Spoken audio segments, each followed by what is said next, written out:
Welcome back. దేశవ్యాప్తంగా చాలా రాష్ట్రాల్లో విజయం సాధించిన కమలం పార్టీకి యూపీలో మాత్రం షాక్ తగిలింది. అది మరీ ముఖ్యంగా అయోధ్య రామ మందిరం నిర్మించి ఓట్లు అడిగిన కాషాయ పార్టీకి గట్టి జలక్కిచ్చారు అక్కడి ఓటర్లు. అయోధ్య ఫైజాబాద్ నియోజకవర్గంలో ఉంది. కానీ ఈ స్థానంలో సమాజ్వాదీ పార్టీ అవతేజ్ ప్రసాద్ విజయం సాధించారు. బీజేపీ అభ్యర్థి లల్లూ సింగ్ పై ఆయన 54,567 ఓట్లతో విజయం సాధించారు.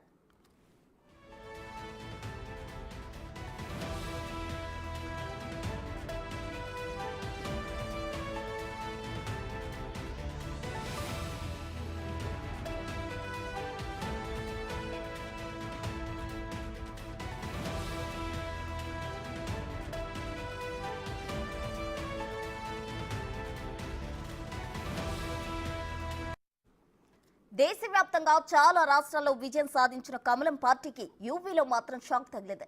అది మరీ ముఖ్యంగా అయోధ్య రామ మందిరం నిర్మించి ఓట్లు అడిగిన కాషాయ పార్టీకి గట్టి జలకిచ్చారు అక్కడి ఓటర్లు. అయోధ్య ఫైజాబాద్ నియోజకవర్గంలో ఉంది. కానీ ఈ స్థానంలో సమాజ్వాదీ అభ్యర్థి అవతేజ్ ప్రసాద్ విజయం సాధించారు. బీజేపీ అభ్యర్థి లల్లూ సింగ్ పై ఆయన 54,567 ఓట్లతో విజయం సాధించారు.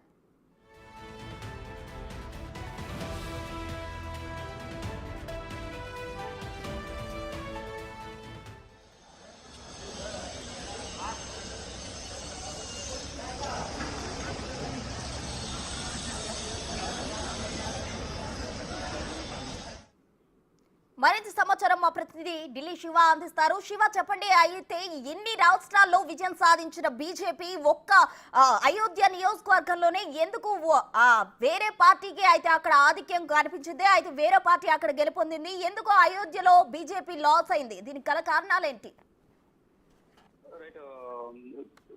అయోధ్య ఫలితం అనేది, లోక్సభ ఫలితం అనేది చాలా మందిని, అంటే దేశవ్యాప్తంగా కూడా షాక్ గురి చేసింది. అక్కడ బీజేపీ కంపల్సరీ గెలవాల్సిన లోక్సభ స్థానం. అక్కడ అయోధ్య రామ మందిరాన్ని బీజేపీ అత్యంత ప్రతిష్టాత్మకంగా తీసుకుని అయోధ్య రామ మందిరాన్ని నిర్మించింది. జనవరి 22వ తేదీన ప్రధాని నరేంద్ర మోడీ చేతుల మీదుగా బాలరామణి విగ్రహం ప్రాణ ప్రతిష్ఠ కూడా జరిగింది.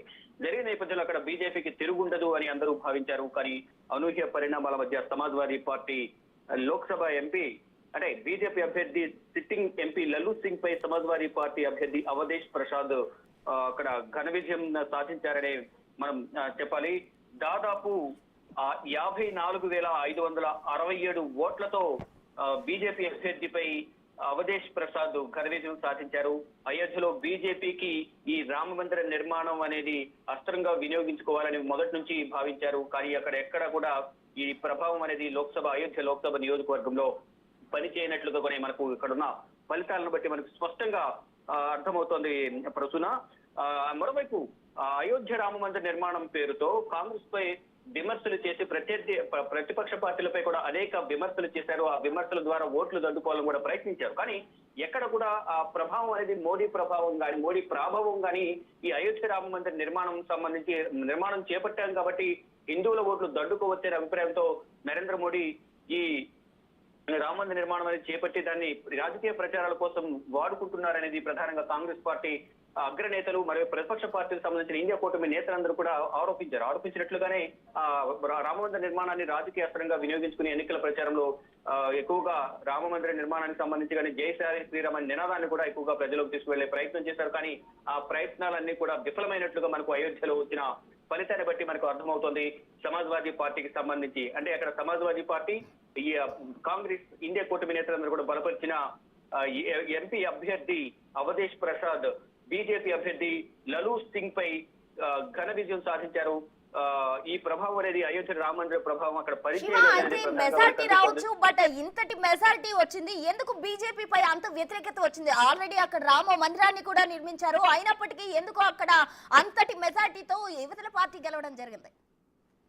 ఇక్కడ ఇండియా కూటమి, అలాగే కూటమిలో రెండు ప్రధాన పార్టీలు, సమాజ్వాదీ పార్టీ మంచి ఫామ్ లో ఉంది, మరోవైపు ఇండియా కూటమి జాతీయ పార్టీ కాంగ్రెస్ పార్టీ, రెండు కలిసి అక్కడ బరిలో ఉన్నాయి. ఈ నేపథ్యంలోనే ఇద్దరి ఓట్లు కలవడం, మరోవైపు అక్కడ ఉన్న మోడీపై ఉన్న వ్యతిరేకత, యోగి ఆదిత్యనాథ్ పైన వ్యతిరేకత, మరోవైపు స్వచ్ఛంద సంస్థలను అంటే ఏదైతే దర్యాప్తు సంస్థలు ఏవైతున్నాయో, స్వచ్ఛంద దర్యాప్తు సంస్థలు ఏవైతున్నాయో వాటిపైన వారు చేసుకోకుండా ఇబ్బందులకు గురి చేయడం, ప్రత్యర్థి పార్టీలపై వాటిని ప్రయోగించడం ఒకటైతే, మేము అధికారంలోకి వచ్చిన తర్వాత రాజ్యాంగంలో ఉన్న కొన్ని నిబంధనలను మారుస్తామని ప్రకటన చేయడం, ఈ రామ మందిరాన్ని రాజకీయ అస్త్రంగా వినియోగించుకోవడం, ఇవన్నీ కూడా కొన్ని మైనస్లుగా మారినట్లుగా కూడా మనకు ఒక ఫలితాన్ని బట్టి మనకి అర్థమవుతోంది. ప్రెసెంట్ మనం చూసుకుంటే కనుక ఎన్డీఏ కూటమి 292 స్థానాల వద్ద అక్కడ కొనసాగుతుంది. కానీ దానికి సింగిల్ గా మాత్రం 240 స్థానాలు మాత్రమే వచ్చాయి. మిత్రపక్షాలతో కలిపి మాత్రం ఇప్పుడు అధికారాన్ని చేపట్టడానికి అవకాశం ఉంటుంది. ఇటు మరోవైపు ఇండియా కూటమి 234 స్థానాలు ఉంది, కాంగ్రెస్ 99, సమాజ్వాదీ పార్టీ 37, తృణమూల్ కాంగ్రెస్ 29, ఇతరులు ఇండియా కూటమిలోని ఇతర పార్టీలకు సంబంధించి 69 మంది సపోర్ట్ గా ఉన్నారు. మొత్తంగా చూసుకుంటే కనుక ఇండియా కూటమి కూడా ప్రభుత్వాన్ని ఏర్పాటు చేసేందుకు ప్రయత్నాలు కొనసాగిస్తోంది. రేపు ఇండియా కూటమి నేతలందరూ కూడా మల్లికార్జున ఖర్గే నివాసంలో సమావేశం కాబోతున్నారు.